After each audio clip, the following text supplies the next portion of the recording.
професор Владимир Пивоваров, поранешен шеф на военото разузнавање, и господин Станислав Пипан, пензиониран раководител на службите за следење на електронски комуникации.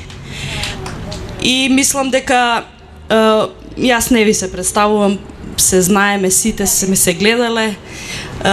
Зафаќаме една тема која што е доста актуелна, особено по добивањето на извештајот од Европската експертска група, или познато извештајот на Прибе, кој што во многу нешто ги отвори прашањата за кои што во Република Македонија или многу ретко се зборуваше, или доколку се зборуваше многу тивко, како дека не знаевме што ни се случува, па злобници ќе кажат дека па добро, ние знаевме дека ова ни се случува, меѓутоа сите знаевме, но многу малку зборувавме за тоа што ни се случува.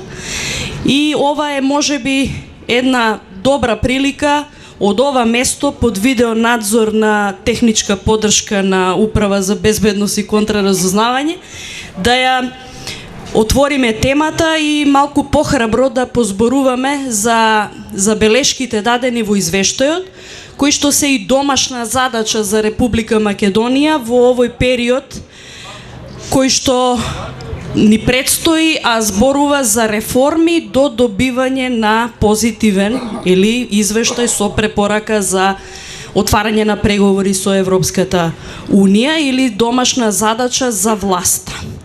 Ова е интересна тема и од аспект на функционирањето на институциите, меѓутоа и од аспект на уставноста или почитувањето на уставниот поредок и исполнување на обврските на институциите за заштита на уставниот поредок. Затоа ќе отвориме многу прашања, се надевам дека ќе има интереси за поставување на прашања од публиката за да биде темата нели комплетна. Јас ќе зборувам на крајот заради почит кон моите почитувани гости кои што имаат многу поголемо искуство во овие прашања за кои што денеска зборуваме. Ќе му дадеме предност на господинот Пипан да ги отвори прашањата онака како што тој ги доживува, како што тој ги разбира, ги сваќа, и да не посоветува, односно да ни каже што е тоа што треба Република Македонија, односно власта која што треба да ги реформира институциите, да го направи за да ја демократизира Република Македонија. Сигурно кога зборувам за власта не мислам на овие позади нас. Благодарам. Добар ден. И јас со политика не сум се бавил никогаш. Сум работел во службите кои за жал денеска се многу озлогласени и под голем притисок и удар, односно следење на комуникациите и сите видови преносни медиуми. Од секогаш тие служби функционирале и функционираат и во сите држави. Ја и денеска тврдам дека без такви служби една сериозна држава не може сериозно да си ја врши својата работа. Неколку пати имав прашања и сугестии, например, зошто таа пета управа не се укине и зошто е воопшто потребна на државата кога е веќе на 2 пати, а и повеќе пати со ситни инциденти се случувало да таа пета управа направи големи проблеми во државата.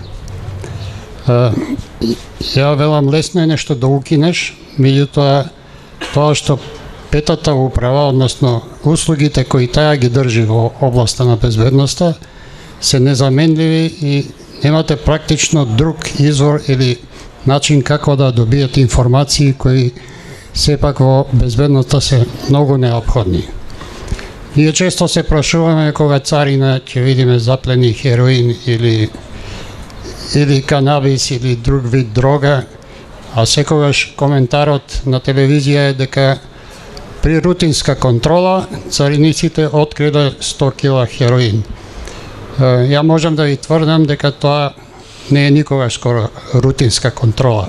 Туку тоа е резултат на работа баш на службите од безбедноста, службите за следење на комуникации, бидејќи тоа е единствениот начин практично како се доаѓа до тие мафијашки групации кои транспортираат и заработуваат огромни пари преку дрогата. Сега, од аспект на случувања денеска и извештајот на Прибе, например, можам да кажам дека петата управа во однос на контролата на нејзино работење практично не била никогаш сериозно третирана. Тоа е уште од почетокот на новото време на Македонија и ја, бидејќи работев во таа пета управа, можам и лично да ви кажам примери како функционирало тоа контрола на службите, која практично под наводници не била никогаш ни контрола. Ја, например, првиот пат кога ни најавија контрола, тоа беше 90-те години, дека доаѓа собраниска комисија која треба да изврши увид и контрола врз работата на пета управа, односно, ја тоа го сватив како увид врз предметите кои се под обработка, односно колку телефонски броеви, колку други клиенти ние имаме под обработка и дека ќе бидеме под страшен притисок и прашања поради што тоа се прави и кои резултати се добиваат од таа обработка. Меѓутоа, ја екипата ја спремав сите податоци, луѓето мораа да припремат се што работеле во претходниот период, за да поднесат извештај и да реферираат и да одговорат на сите прашања на собраниската комисија. Дојде денот кога требаше да дојде собраниската, ние нормално седиме на работното место, проаѓа денот и денот скоро пројде. Јас се јавам кај тогашниот подсекретар за државна безбедност, денеска директор на УБК, таа функција, јавам, ние чекаме собраниска комисија, јавам, што се случи? И одговорот беше, не секирај, собраниската комисија дојде и ја заврши работата, така да нема веќе собраниска. И викам, која работа ја заврши? Вика, се напија кафе, ја им дадов список без имиња, само на број на приклучени телефони кои се моментално во обработка, па викам, ти и ги немаше списокот на броеви, тие се кај нас, викам. Добро, ве, што се секираш, они завршија работа си и отидоа.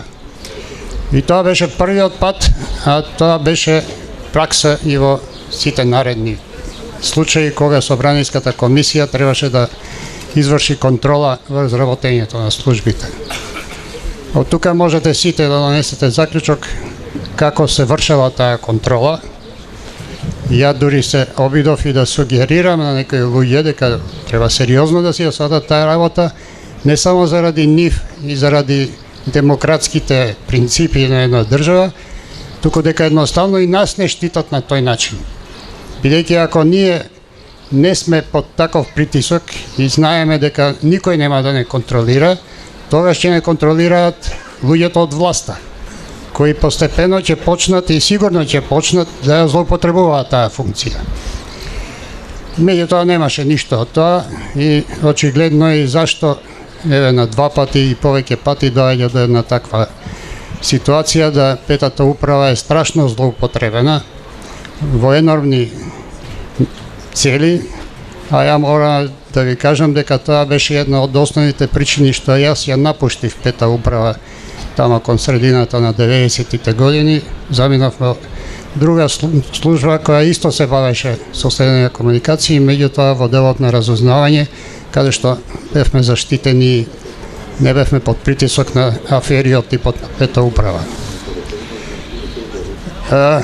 Што се однесува до денешниве случувања, мене од почеток не ми беше јасно, например, ако овие телефонски разговори кои се презентирани и кои наводно се добиени по илегален пат, зошто тие никогаш, и што е логично во самиот почеток да се побара експертиза на тие разговори, која е многу едноставна процедура, можам да ја кажам, бидејќи тоа ми е и струка, дека со практично 2 лабораториски инструменти можете за 1 час максимално да проверите 100 разговори и да утврдите дали се тие автентични или се монтирани, како што се тврди многу често денеска.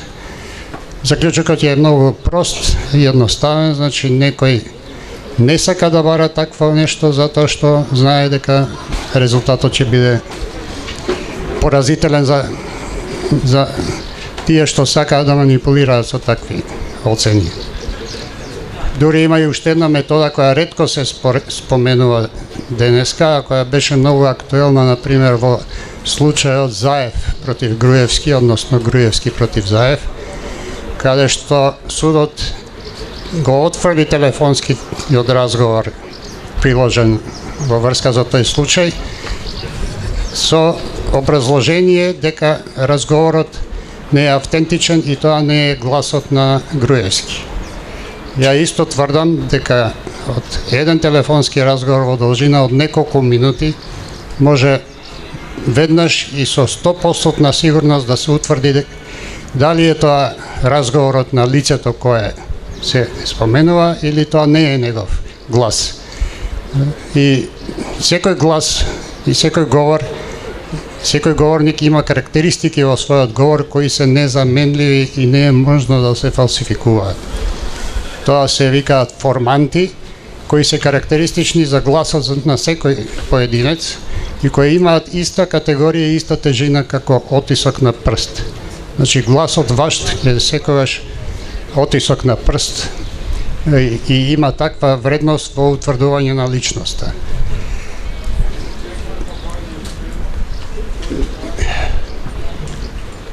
Што друго би можел да ја кажем, например, што би било интересно? Современи земји како е регулирано? Па, современи земји е формално регулирано на исти начин како кај нас, ако ја гледаме формата. Кај нас е формата сосема задоволена, меѓутоа праксата е нешто друго што тоа не функционира во пракса. Ние сме сведоци на многу ситуации каде што формата е задоволена, меѓутоа пракса е, например, Собраниската комисија формално е формирана, формално функционира, формално доаѓа во МВР, меѓутоа практично не се појавуваат и не си ја завршуваат работата. И затоа ја велам, ние патиме од форма, меѓутоа без содржина. И затоа можда и наша држава досега и спадна на тоа дереже, затоа што нема содржина и суштина, туку се бавиме само со форми. За жал. Господине Пипан, јас само би ве дополнила во овој дел како и за појаснување на јавноста околу забелешките конкретни на Прибе. Мислам дека за прв пат Македонија добива толку прецизен извештај експертски, кој што во многу нешто ја открива и технологијата на следење на комуникациите и бара од државата да се ослободи од посредувачката функција на управата за безбедност и контраразузнавање во делот на следењето на комуникациите. И она што е можеби најважното во оној технолошки или технички дел за следење на комуникации се вели дека не смее да се дозволи или треба на УБК да не биде дозволено пресликување на телефонскиот или пристапот до телефонскиот сигнал, односно да нема можност за пресликување на телефонскиот сигнал. Пресликување. Така. Директно, да. Што, да кажеме, е обврска нели за мобилните оператори кои што ја имаат таа технологија и тоа е можеби за прв пат експлицитно наведено во еден ваков извештај, бидејќи се укажува на можноста што во моментот ја има управата, без знаење и без одобрение од надлежен суд, без знаење на мобилниот оператор да може да ја да го пресретне телефонскиот сигнал и да го злоупотреби, како што е случајот со ова масовно, да кажеме, прислушкување на граѓаните, кои што предизвика и интереси од самата европска заедница, бидејќи при Б вели дека не само што треба да се истражи содржината која што укажува на криминал, туку и навистина треба да се доведе под знак прашалник воопшто функционирањето на управата во функција на следење на комуникациите, и става еден акцент кој што исто е така важен, а тоа е легалното прислушкување или добиените наредби за следење на комуникациите и бројот на опфатот на граѓани кои што е следен надвор од дозволеното и ресурсите кои што не се соодветни со бројот на издадени наредби. Значи се укажува на зголемен број на кадри за кои што постои сомнеш дека се вклучени во интерпретирање или репродуцирање на разговорите кои што се добиени преку следење на комуникациите. Па од тука и кога зборуваме за надзорот собраниски, претпоставувам дека тоа не е само политичко тело кое што треба да добие, како што беше нели случајот со посетата пред една недела, Антонио Милошевски излезе и кажа: добивме информации за безбедносната состојба, нема опасност и така натаму, без при тоа да знаат зошто воопшто биле таму, исто како што кажувате дека и раните 90-ти години истото се случувало, пиење кафе, реферирање кратко, без при тоа да се види и да се има пристап, но пред се и стручен увид во она што значи следење на комуникациите. Како тоа би го протолкувале? Ја, например, не можам да сватам дека дали е собраниска или било која друга комисија која е надлежна за контрола и надзор на следење на комуникациите може да функционира без експерт како член на таа комисија. Неопходно е да има експерт во таа комисија кој ќе може тоа практично, технички, технолошки да го провери, да го утврди и да го докаже.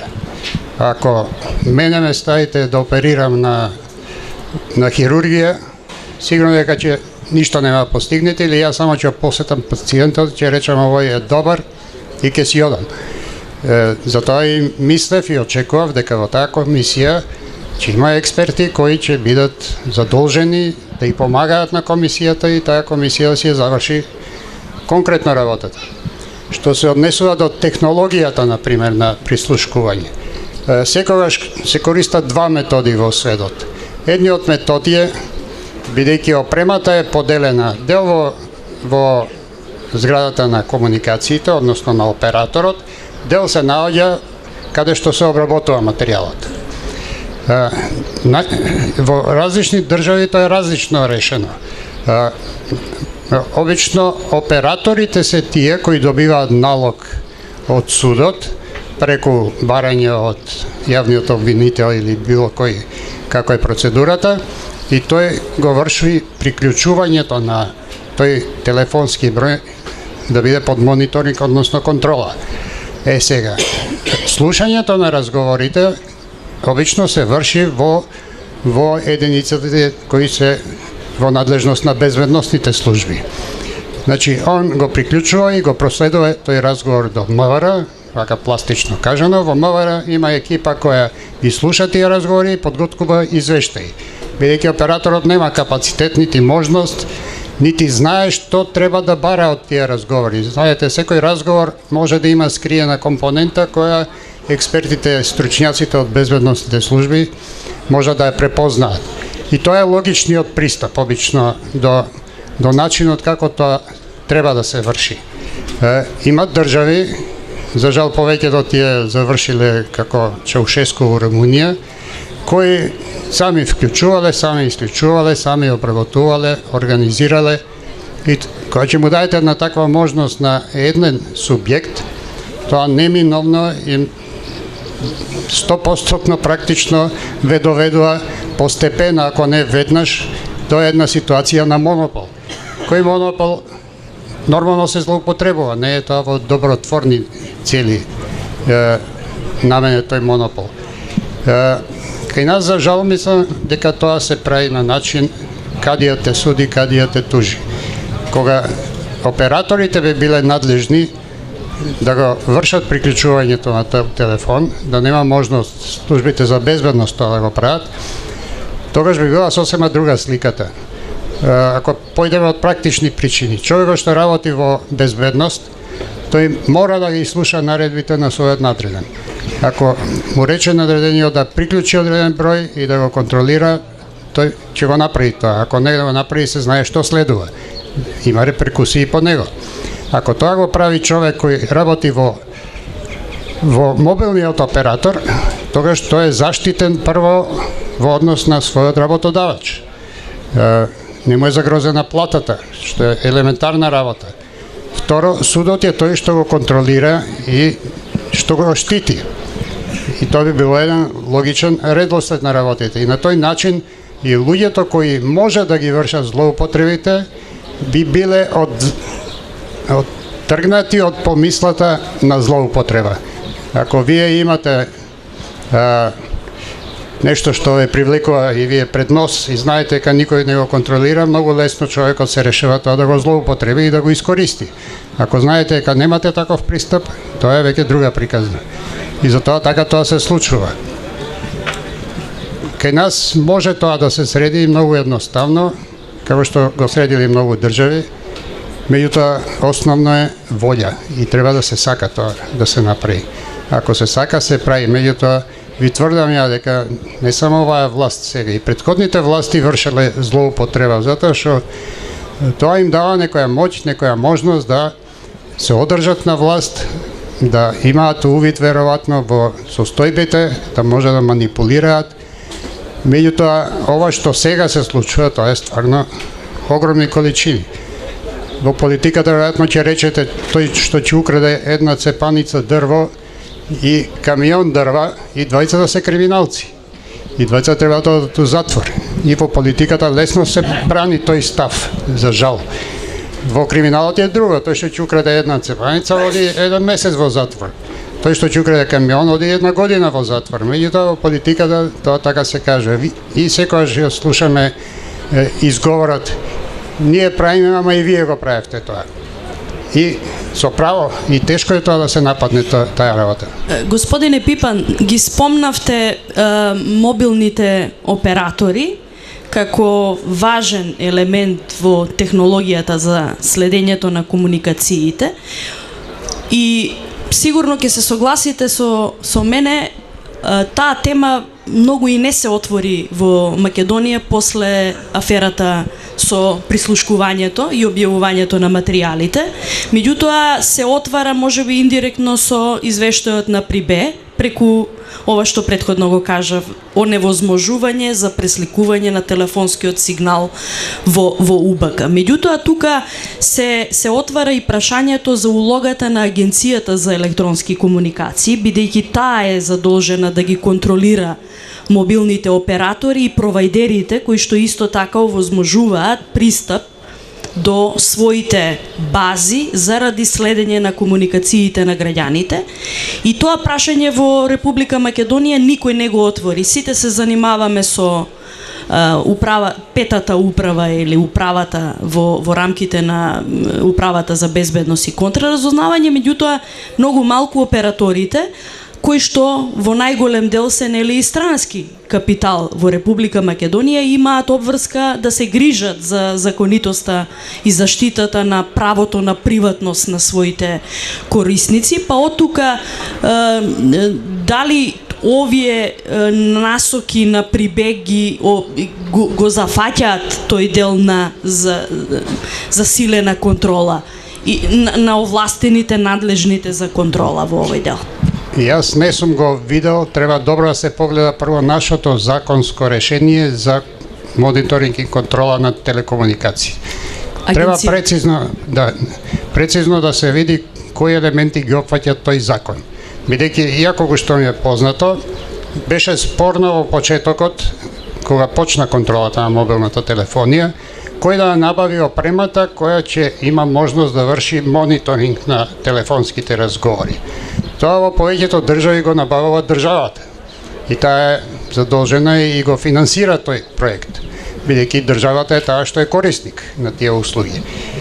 Меѓу малкуте држави кај нас се направи обратна работа, операторите ги задолжија да извршат набавка на опремата за мониторинг, што по мене во ниеден случај не е нивна обврска. Со дозвола на МВР.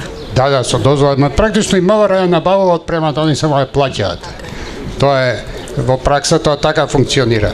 Од друга страна, таа опрема, ако има опција да само ги проследува разговорите и приклучувањето на броевите се врши од далечинско место, односно од МВР, тогаш е јасно дека можна е злоупотреба. Ако се набави опрема која нема таква опција, што е многу едноставно и можно, тогаш операторите ќе бидат надлежни.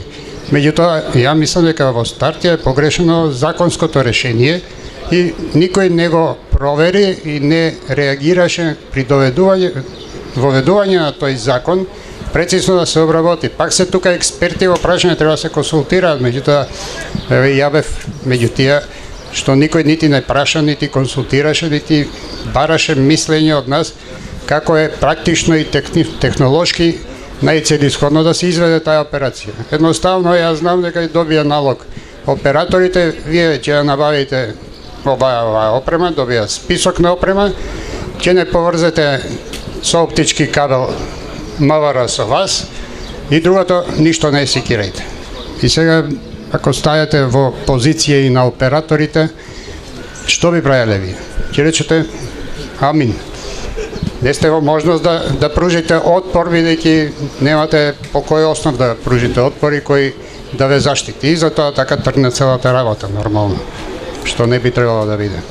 Бидејќи зборуваме за власт која што е комплетно нетранспарентна и во делот на набавките, можеби треба да имаме информација кој се набавил опрема за следење на комуникациите како обврска од законот за кривичната постапка и од законот за следење на комуникации. Меѓутоа еве може Wikileaks ќе ни каже кој се набавил опрема за прислушкување во Република Македонија, па ќе ги имаме комплетно информациите. Јас ви благодарам, господине Пипан. Не, ако може само уште нешто да додам. Технички и технолошки како е изводливо, затоа што претпоставам многу луѓе не им е јасно. Еве, врзосно ме подсетивте на оваа случај сега со Царина. Царина побарала опрема за прислушкување, која нема нити надлежност, нити со законот има го воведоа и финансиска полиција и Царина сега ги има овластувањата за примена на посебните истражни мерки, меѓу кои што и следењето на комуникациите. Ја разбирам, да има право Царина и други институции да побараат одреден број да биде под мониторинг. Ама не тие да вршат мониторинг, тоа го нема никаде во свет. Ја не знам како се поминал тој закон. Се знае кој тоа треба да го врши, една служба го врши. Вие можете и као суд и као друга институција да речете овој човек под одработка и сметаме со одредено образложение дека треба неговиот телефон и број да се слуша. Меѓутоа не можете вие да го слушате. Тоа е анархија комплетна, како што знаете. И второ, при вршење на надзорот на комуникациите, вие можете надзорот да не го вршите од пета управа апсолутно. Вие можете од било кој стан, од било која шупа во Скопје да го вршите, доволно е опремата што стои во операторите, да имате конекција, обично се тоа оптички кабел, а гледаме денеска дека и до секој стан веќе пуштаат оптички кабел комуникацијските оператори, што значи тој услов е обезбеден и ви треба неколку компјутери со софтвер за да може да ги обработувате тие разговори. И ништо повеќе, што значи дека секој од секаде денеска може да врши надзор на комуникација, што е навистина страшно опасна работа веќе. Благодарам, господине Пипан.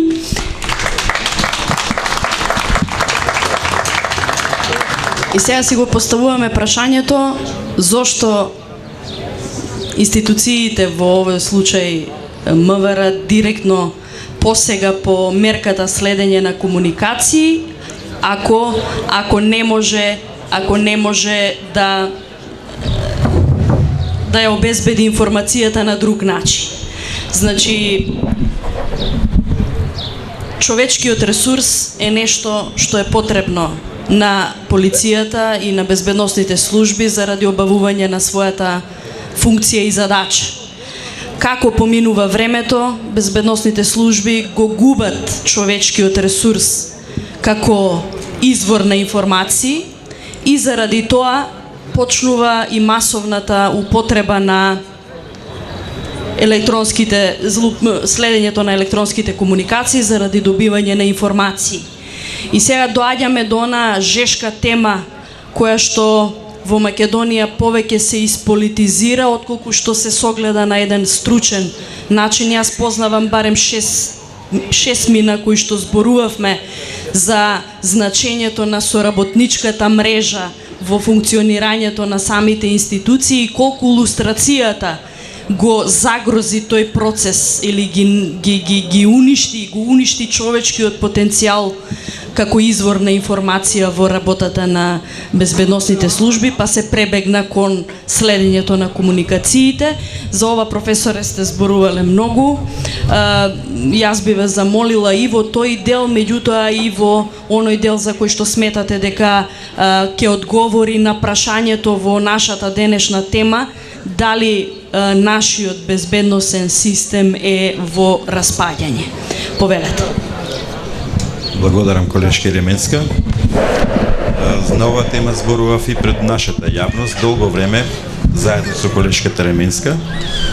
Исто така направив и многу истражувања кои ги презентирав пред меѓународни институции каде што бев поканет како предавач пред СЕНАТО, Советот на Европа, каде што луѓето не можат да сватат што се случува во Македонија.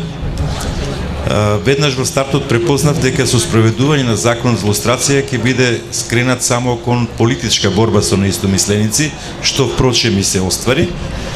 И од друга страна зборував дека со ова се распаѓа безбедносниот систем дефинитивно, а некому му одговара тоа да го прави систематски, затоа што безбедносниот систем е столб на државата. Ако го немате вие тој столб, кровот на државата ќе падне и сите ќе пропаднеме. Некој свесно и намерно тоа го спроведе онака како што нему му одговараш. Во многу дискусии со колешката Еременска учествувавме на многу симпозиуми, пленуми и конгреси. Зборувавме за потребата од сосема поинаков начин на вршење на лустрацијата. Впрочем, тоа е препорака на Европската комисија, која спроведува сите посткомунистички земји и ние, Република Македонија. Меѓутоа, имајќи ги во предвид искуствата во другите земји, заклучив дека тие на сосема друг начин, вистински начин ја прават лустрација, со аргументи и факти, докажуваат дека некој некому нанел штета со тоа што кодеше. И затоа треба да си ја плати казната. Кај нас не беше така апсолутно.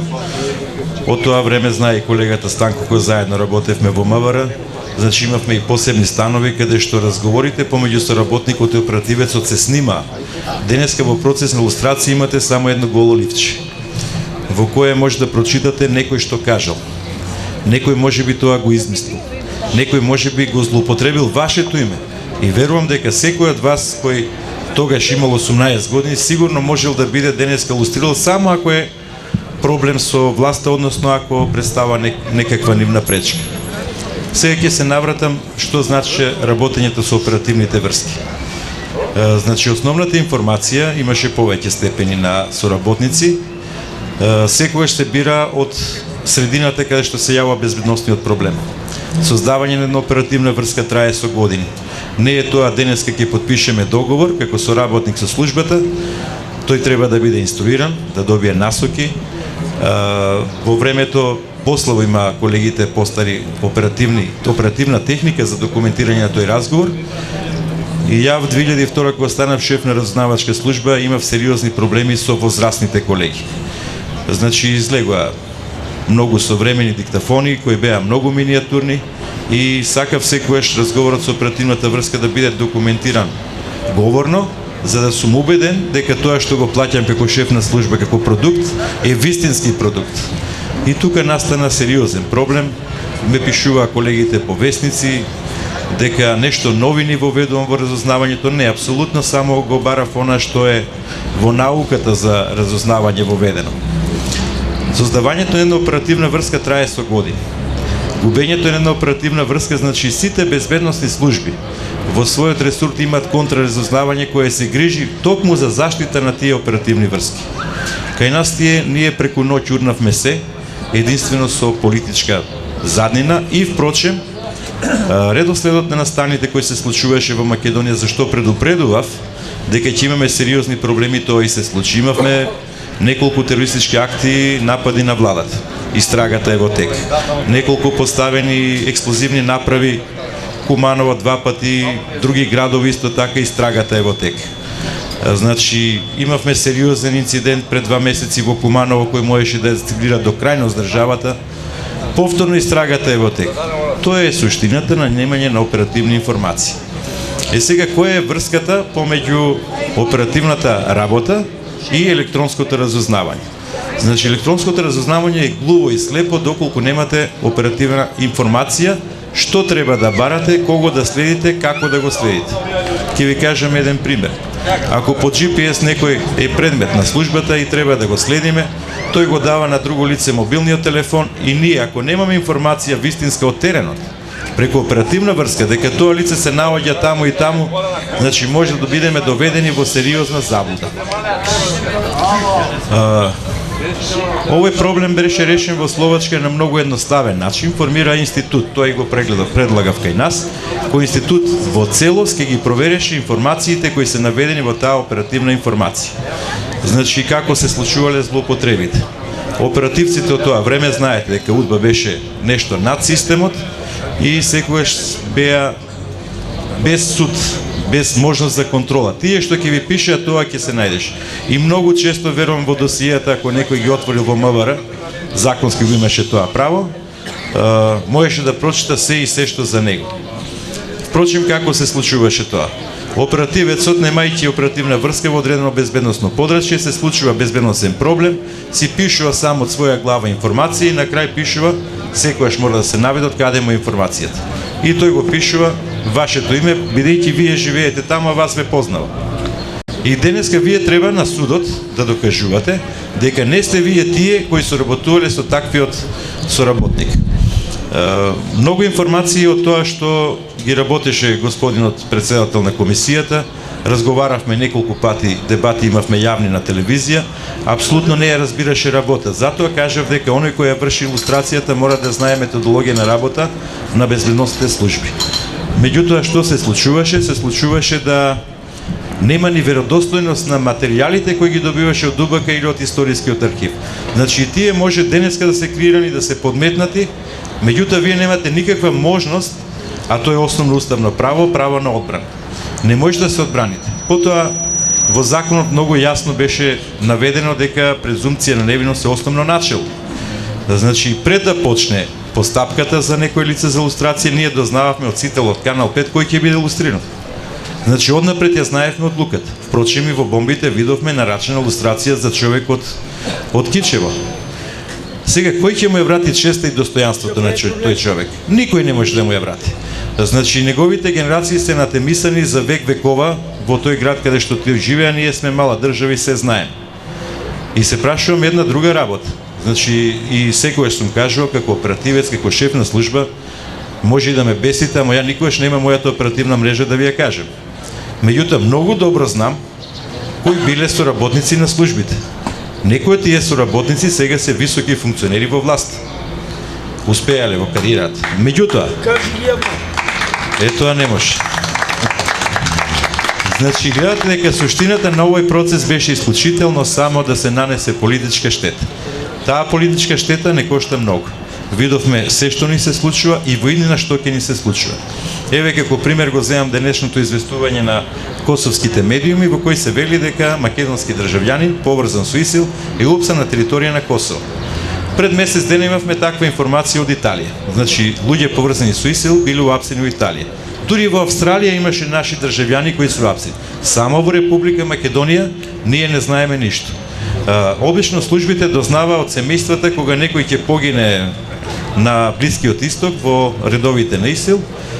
После таква информација, значи ние ги броиме само мртвите. Ние верувам дека како служба денеска немаме информации колку на вистина имаме такви луѓе, кои се тие луѓе, донесовме закон или имаме законска основа да ги санкционираме, гледате дека помина година дена, нема никој санкциониран во Република Македонија. Значи, тоа е суштината на нефункционирање на службите. А зошто е тоа така е вториот дел од дебата, што ќе продолжим. Значи, континуирано, некаде од 2006 година, службите ги претворивме во социјално-партиски установи. Значи, вработување.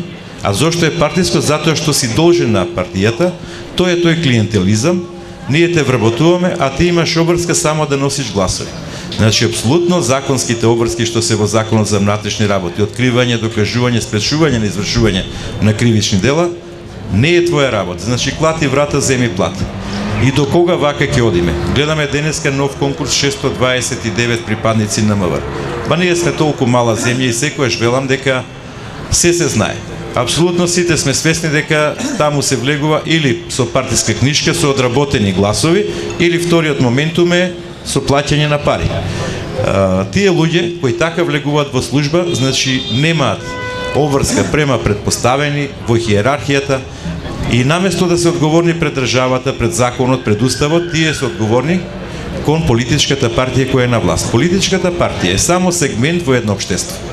Сите политички партии, не само партијата на власт. Значи државата е пред се и кој ќе имаме такви служби професионализирани, тогаш мора да зборуваме за безбедносен систем. Штетата е енормно голема, кој да дојде нова власт, веќе еднаш мора да работи на вистински реформи. Ние 9 години велиме реформи, а од ден во ден безбедноста состојба е се полоша. Многу пати зборувам на секое поле, не само на поле на тероризмот, не само на поле на организираниот криминал. Многу пати имавме дебати, за жал ни еднаш не прифати господјата Јанкуловска јавна дебата на телевизија, туку се среќававме со колешката Ременска кога не канија во комисии експертски во собранието. Дебатиравме и тогаш за законот за следење на електронски комуникации.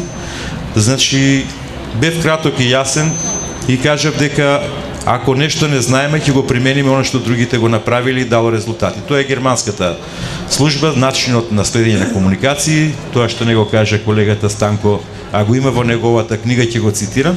Значи, таму контролата на безбедносните служби исто ја врши собраниска комисија. Меѓутоа, некако кај нас, линкот помеѓу МВР и мобилните оператори, а тоа е брак од интереси, после ќе ви кажам зошто е така. Значи, тие имаат независен мобилен оператор, кој независен мобилен оператор го плаќа државата. Значи, немате директен линк на оној што треба да краде и оној што ќе дозволи да се краде. Во таква ситуација мобилниот оператор ја има комуникацијата со судот, значи тоа е линијата која оневозможува да се злоупотребуваат информации. Прашање сега дали тој мобилен оператор што е независен може да злоупотреби. Нормално е, луѓе се позе тие машини, може да бидат подмитени, може да бидат платени. Меѓутоа, таму собраниската контрола не е како кај нас организирана, значи со најава, па вас ви треба од собрание да појдете со возила до МВР 10-15 минути. И ако имам јас 1000 разговори нелегални кои ги следам, со еден дилит, сите ќе ги избришам, ќе дојдете вие, пак ќе видите чиста ситуација. Вие ќе заминете, јас пак ќе продолжам по старо да следам комуникации. Секојаш велев дека ова е добро орадие во борба со организираниот криминал. Меѓутоа, ова орадие за борба со организираниот криминал, ако биде злоупотребено, станува монструм, чудовиште. Значи, целиот систем на државата може да го распадне. И затоа, овој систем, еднаш за секојаш, мора да се воспостави контрола. Верувам сите вие сте корисници на мобилни телефони, да ве прашам сега едно тајно анкетирање, верувам дека 100% ќе одговорите дека сте најверојатно предмет на следење на комуникација. Зошто така?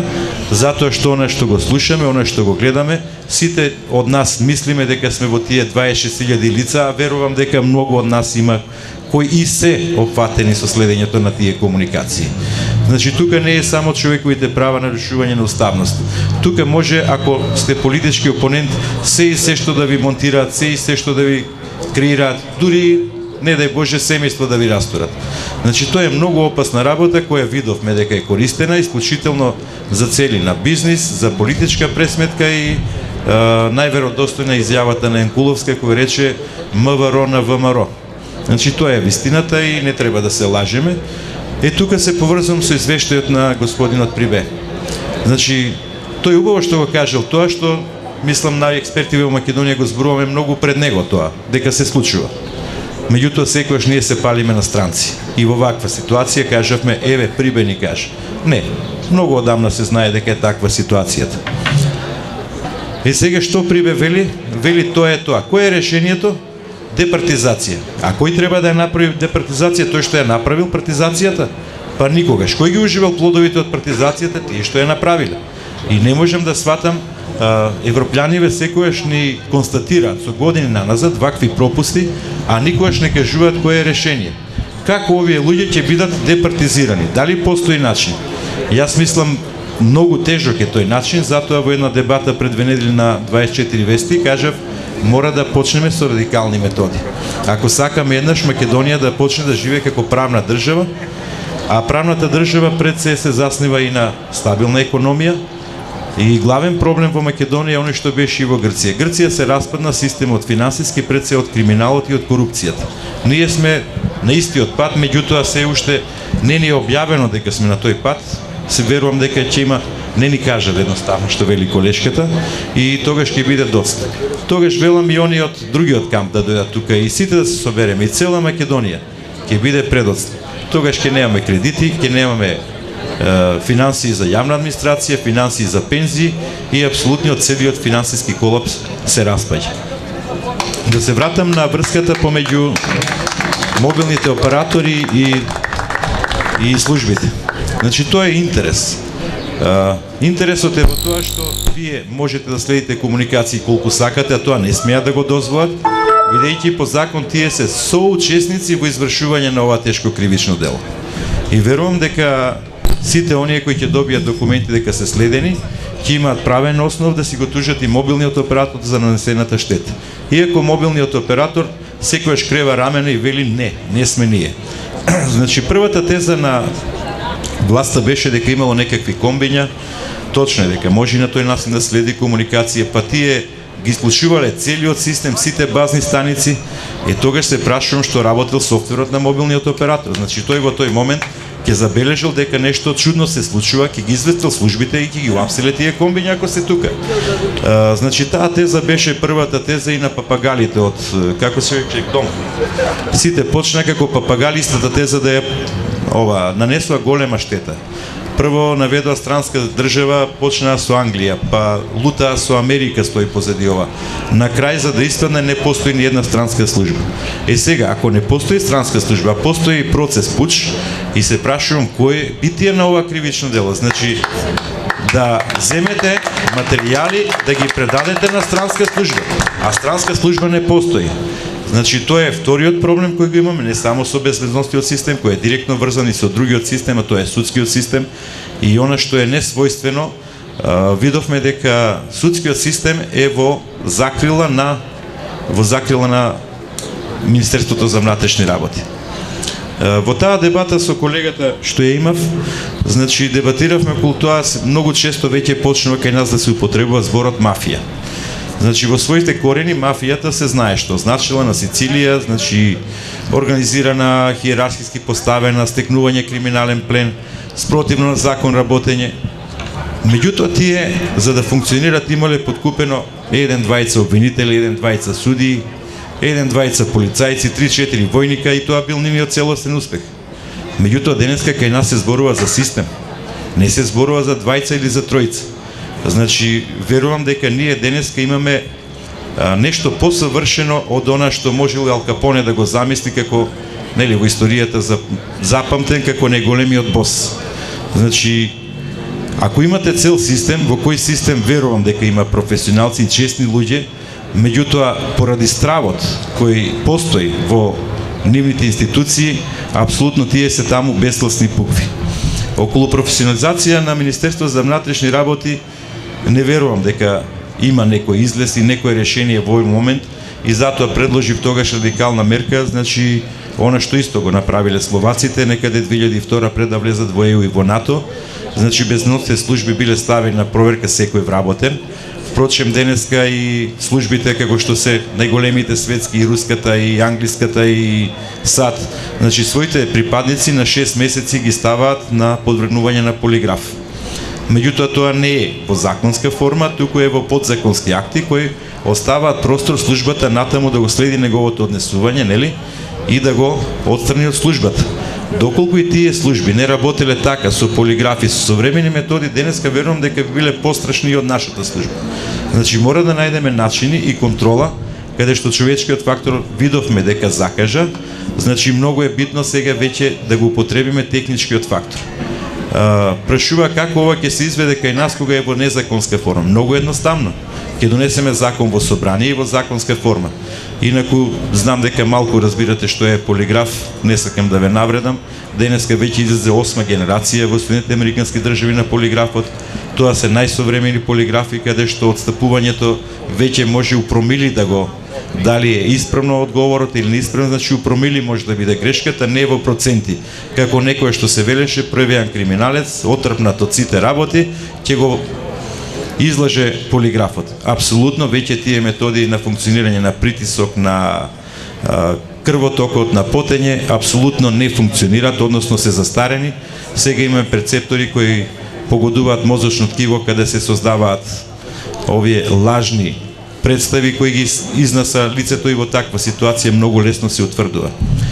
И сигурен сум дека ако ваква метода некоја прифати, некој ако вистински сака да го расчисти ова криминално милје, верувам дека безбедносните служби ќе добиеме катастрофално лоши податоци. Не е тајна, во Словачка преку 80% од луѓето испадна од службите, од безбедносниот систем.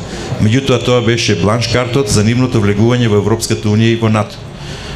Тоа не го направија, да кажеме, Летонија, Естонија, државите. И веднаш потоа се случи да нивните припадници на војните служби апсолутно ги открија многу подоцна дека се двојни агенти и на руската служба и на летонската. Веќе и тие го воведува. А не е тајна во комерцијалниот сектор, денеска јавни публикации има во Србија, значи странски компании кога влегуваат, подпишуваат договор со менаџерскиот тим во кој му вели на менаџерот меѓу другото и дека во секој временски период по барање на управниот одбор ќе го стави на полиграф. И така веќе Меркатор, мислам, во спречи големи кражби кои требаше да се случат во ова, како се вика, во Србија. Значи тоа е еден многу добар метод и не треба никогаш на тие луѓе таму. Пред 2 недели минував позади владата да дојдам, бев дежурен во камптот, ме зауставија специјалциве кои беа тука од натрешноста луѓето, мислам беа гревчиња. Им дали една паштетка која од сабајлето до вечер нова сонце фатило црчиња, едно лепче која веќе станало тврдо. Нормално ние им помагаме. Меѓутоа кажа милион работи дека осим плата, условите за работа се никакви. Она што извршуваат. И секојаш треба да знаеме дека не е само да му даете на оперативецот плата, туку треба да му создадете основни услови за работа. Денеска овие алкотестови што ги прават полицајците се чека по 3 месеци 4. Зошто немаме реагенци? Зошто немаме реагенци кога се ефтини? Нема пари за тоа.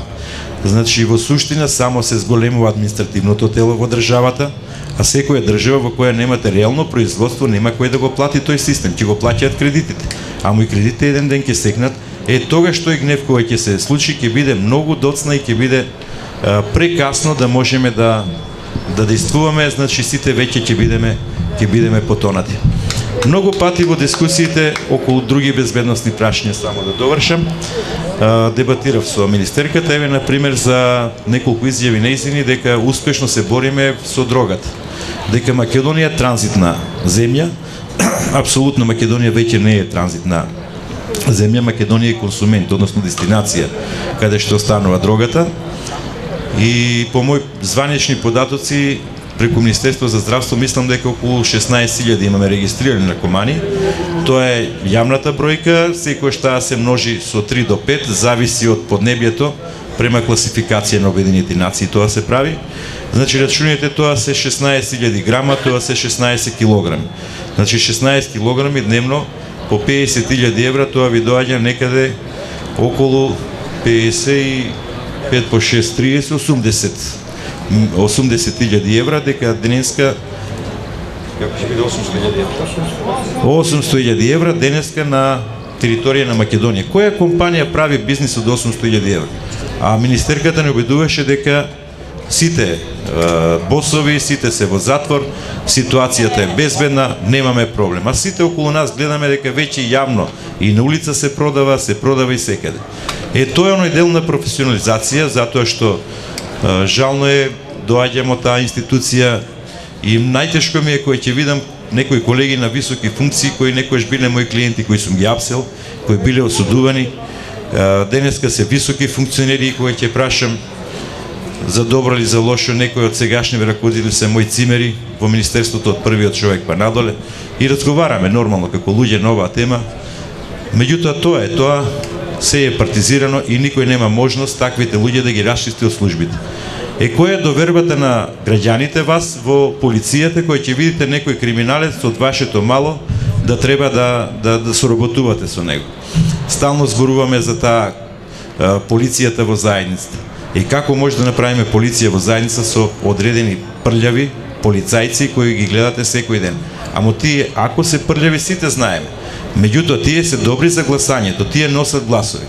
Впрочем, и слушнавме во бомбите што се случи со началникот на униформираниот дел Ивица, мислам се викаше од Паланечко Ранковце, човекот го уништија. Зошто? Зошто во тој момент не трчал за партијата. Додека вака работиме, така се повеќе и повеќе ќе се распаѓа системот. Ја мислам дека дефинитивно е распаднат. Многу години ќе бидат потребни за конципирање на нов систем, за професионализација на системот и ние како граѓани да ги уживаме плодовите, да бидеме безбедни. Значи, не дај Боже денес како ви се случи разбојништво, ако ви се случи кражба. Тоа за тоа. Ефикасноста денеска, иако е штелувана, она што е објаснува МВР, не верувам дека на откривање на непознат сторител на кривични дела не е поголема од 3 до 4%. И тие 3-4% се случајност или работа на оној мал дел на професионалци кои останаа во МВР. И кога зборувам за професионалци, еднаш кажав дека еден ден ќе ги изучуваме во овој период како ендемски вид во изумирање. Впрочем, тоа се исследни конкурсиве што беа пред неколку месеци 400 вработувања. Значи, тоа е предвремено пензионирање на и тоа мало професионално ткиво. Сега слушаме дека денове нов конкурс 625, ме праша сега една колешка дали имаме доволен број полицајци. Значи, тоа е релевантно прашање, релативно, затоа што секоја држава бројот на полицијата го организира не према број на жители, некоја табела да имаме, туку према поднебието каде што вирае криминалот. Значи, ако имаме поголем интензитет на криминал, нормално ќе ни требаат повеќе полицајци, ама велам честни и професионални. А вака сега ние може да имаме и 30 и 50 илјади полиција. Ситуацијата нема да биде апсолутно променета. Уште на крај само да завршим уште една дебата што имав со тогашната министерка. Вели успешно се борат со сите видови криминал. И ја прашав, па добро, викам, сите, барем Кумановско гледам, сите ридови шуми, Липковско се исечени дрвјата, викам. Нели е тоа кривично дело, тешка кражба? Нели тоа дело кое ќе почне пилата да сече се случа на 10 километри? Значи, толку видливо кривично дело.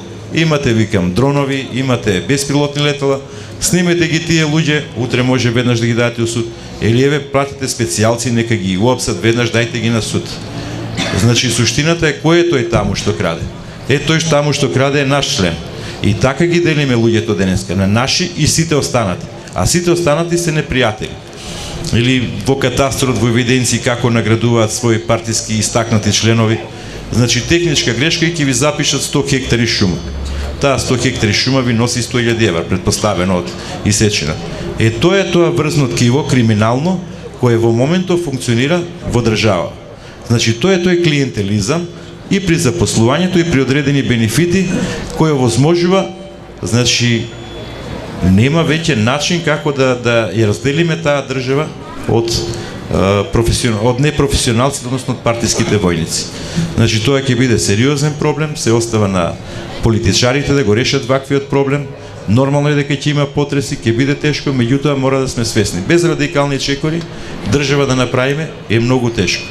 И затоа велам дека сега највеќе споредби правиме со Грција. Значи, сите истражувања што веќе сега јавно ги објавуваат, велат дека се работи за еден систем на корупција кој траел со децении и децении назад. И заклучокот на еден амерички аналитичар е дека зошто не можел да се спречи тој ланец. сите биле вмешани во таа корупција, и управа за јавни приходи, и полицијата, и царината, и кажува дека никој не плаќал даноци, а тоа е тешко кривично дело. Ако не плаќа никој даноци, нема да живее државата. Ако не живее државата, сите ќе имаме проблеми. Ова е тема за која може да се зборува многу долго, многу нашироко, по секое дотакнав само некои точки од проблемите кои се јавуваат во нашето општество и верувам дека ваквите проблеми со некоја идна влада ќе мора подитно да бидат решени. Колку и да биде скапо, колку и да биде болно, тоа мора да го направи. Ви благодарам.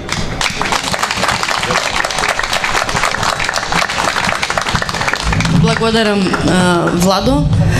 Промени ќе има, биди сигурен во тоа. И биди малку повеќе оптимист. Од твој уста во Божји уши. Благодарам.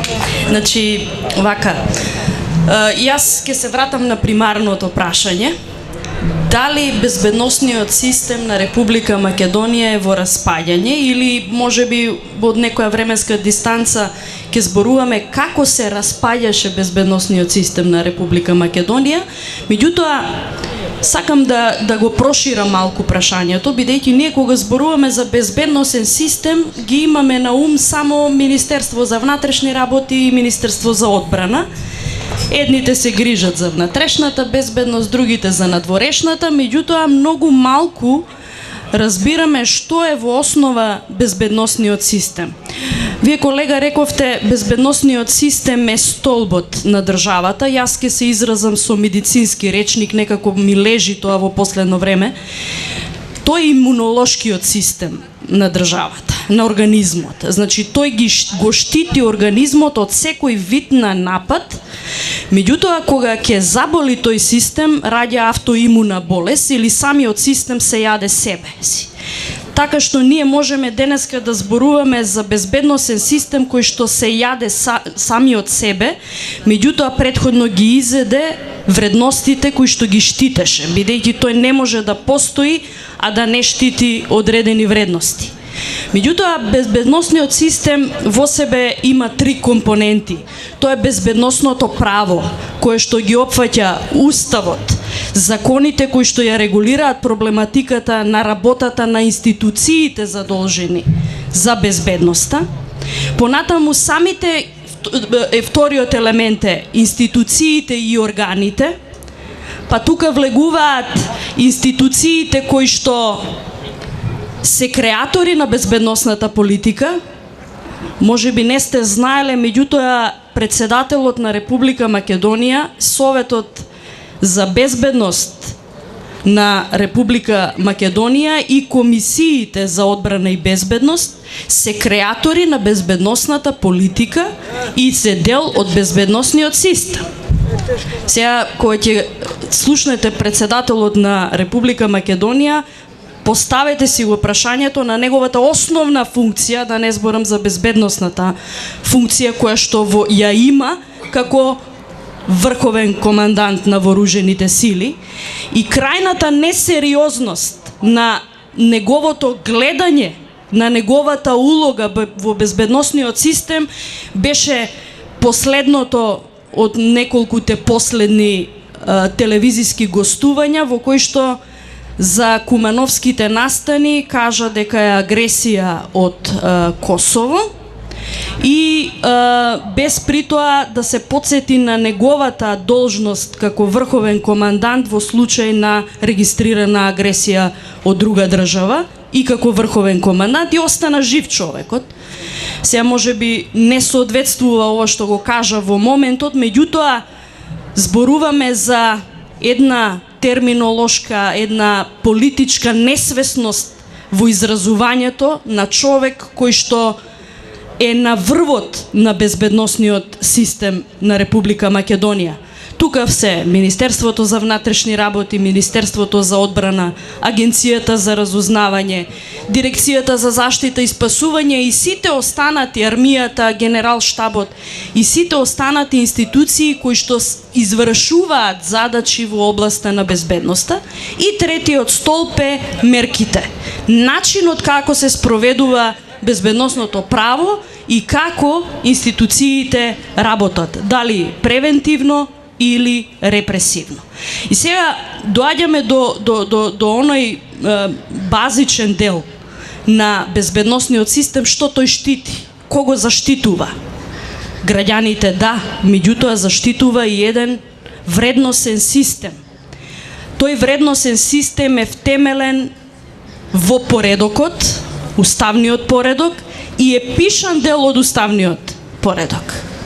И сега да се подсетиме кои се темелните вредности на уставниот поредок, односно вредносниот систем кој што е заштитуван или треба да биде заштитуван од безбедносните, од самиот систем за кој што зборуваме денеска.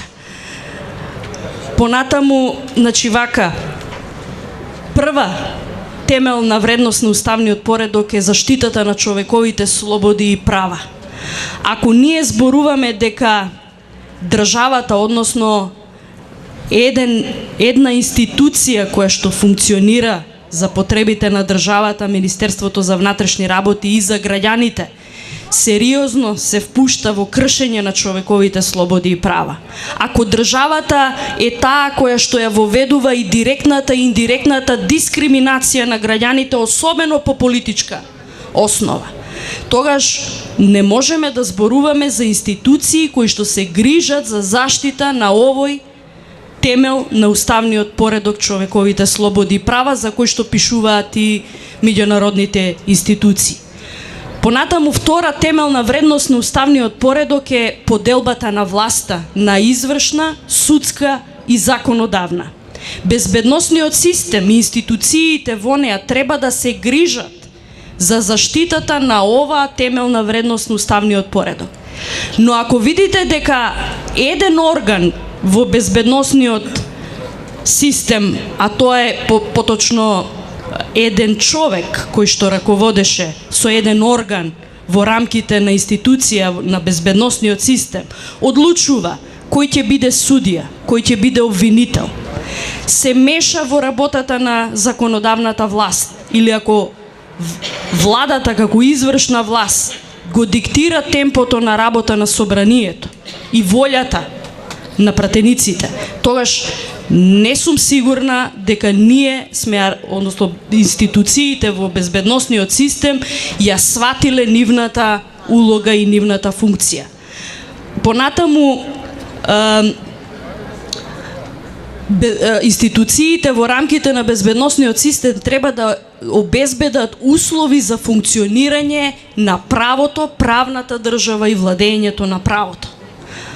Ако Министерството за внатрешни работи и другите органи, институции се задолжени за санкционирање и попречување на сите оние кои што имаат намера или го прекршиле законот, го толерираат и ги стават граѓаните во нерамноправна позиција, односно не се еднакви пред законот, односно пред казните, тогаш не сум сигурна исто така дека институциите во безбедносниот систем ја заштитуваат оваа темелна вредност на уставниот поредок, дека обезбедуваат услови за функционирање на правото и правната држава.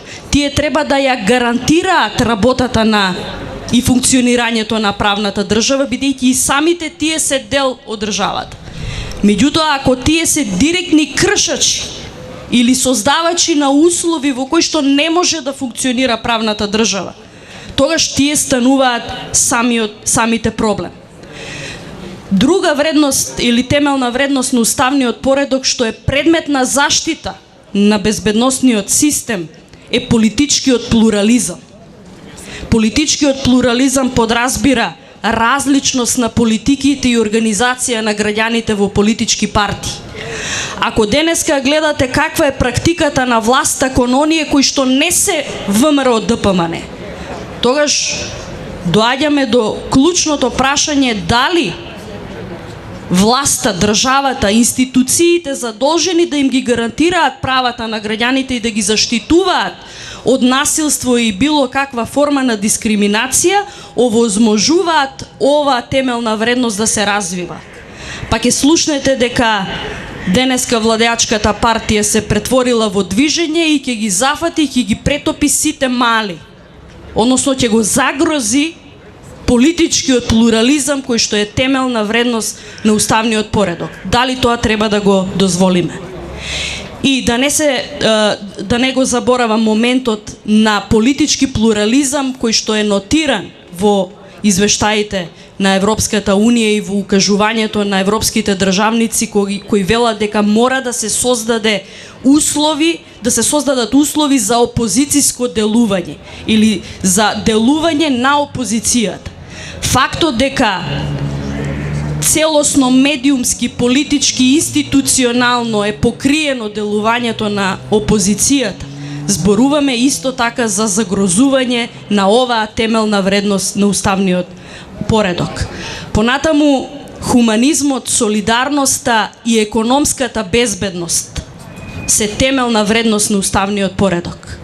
Ако гледаме како државата се грижи за финансиската и економската безбедност на граѓаните и идните генерации со енормните задолжувања и нелегално изнесени пари од Република Македонија, за кои што излезе извештај дека во последните 9 години од Република Македонија на нелегален начин во офшор компании и странски банки се изнесени 5,2 милиарди евра. Ако зборуваме за задолжувањето во континуитет и за ова за што зборуваше колегата,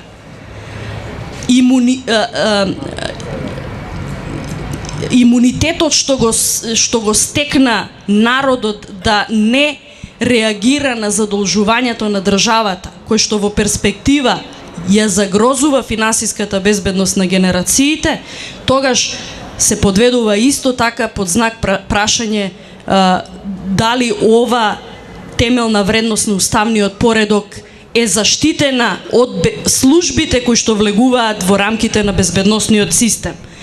И години наназад кажав и ќе се повторам, тоа излезе и како еден наслов од една моја колумна, дека владата е најголемата закана за безбедноста на Република Македонија, бидејќи таа е генератор на сите проблеми поврзани со функционирањето на системот кој што треба да го ја штити државата како организација и граѓаните, но не државата замислена како државата тоа сум јас, односно државата тоа е Груевски.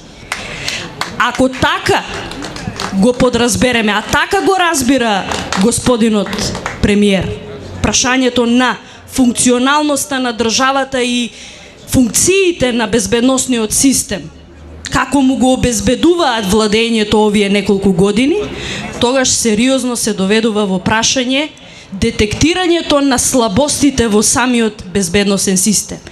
И ќе дополнам со една компонента, ова не е темелна вредност на уставниот поредок, меѓутоа влегува во владењето на правото. Ќе кажам најодговорно. Јавното обвинителство на Република Македонија стана главен заштитник на целокупните незаконити действија што се преземаат од позиција на власт. Иако тие не влегуваат директно во безбедносниот систем, тие можат да го отрезнат, да го предупредат на патот на кој што заскитал и да одговорат професионално на нивната задача да го заштитат правниот поредок кој што пак исто така е дел од уставниот за кој што се грижи безбедносниот систем. И нема да должам за крај, ќе кажам околу делот на автентичноста за која што зборуваше и господинот Пипан, дали некој ја потврдил или не ја потврдил, големиот брат, тоест поголемиот братучет, во една своја реакција на една пресконференција од седиштето на СДСМ во која што се збореше за набавка на опрема од Израел, излезе и кажа не било тоа, било нешто друго и се закани со кривична пријава за одавање на државна тајна. Со самиот факт што излезе со реакција и кажа дека не е тоа, тој самиот ја потврди автентичноста на снимените разговори, но кривичната пријава ја нема. Се претпоставувам дека нема да стравувате дека оваа дебата е оддавање на некоја државна тајна, бидејќи државната тајна одамна стана приватна сопственост на два-тројца во државата кои што не по функција, туку по нивна волја го диктираат и темпото на живење и функционирање на институциите, меѓутоа ја креираат и днината на граѓаните и државата. Јас сум оптимист, значи можеби тоа е карактерна особина, меѓутоа фактот дека ние мораме да му застанеме на патот на ова небитие низ кој што сме тргнале е нешто што е обврска на секој граѓанин. Ако ги оставиме на институциите да го направат тоа, верувајте, многу долго ќе чекаме. Меѓутоа, граѓаните се исто така дел од безбедносниот систем и тие треба да го чуваат и да го вратат доколку го нема.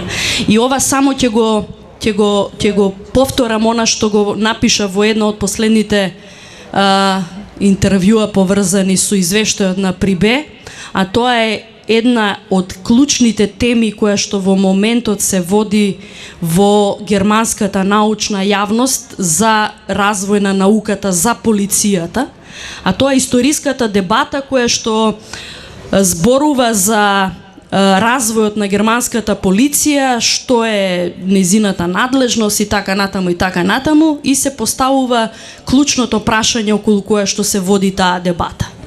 Дали Хитлер ќе станеше тоа што стана, доколку германската полиција навреме не му застанеше на патот? Тоа е клучното прашање кое што се води во германските академски кругови, односно тоа го отвара прашањето дали безбедносниот систем на Република Македонија е во распаѓање и кој треба да го запре распаѓањето на безбедносниот систем ако тој што треба да ја води државата ја води во неповрат. Отворивме многу теми, го пробивме сигурно и времето, нема да го скратиме, ја скратиме можноста за поставување на прашање, бидејќи верувам дека ве инспириравме. Ова не е тема која што се затвара со една дебата, со тројца говорници, ќе се дебатира многу, меѓутоа секоја сугестија, секое ваше видување е пожелно да се слушне, да се види, затоа што првиот чекор во покажувањето на грижа за безбедносниот систем и за самите себе е да зборуваме отворено и без страв за истиот. Благодарам.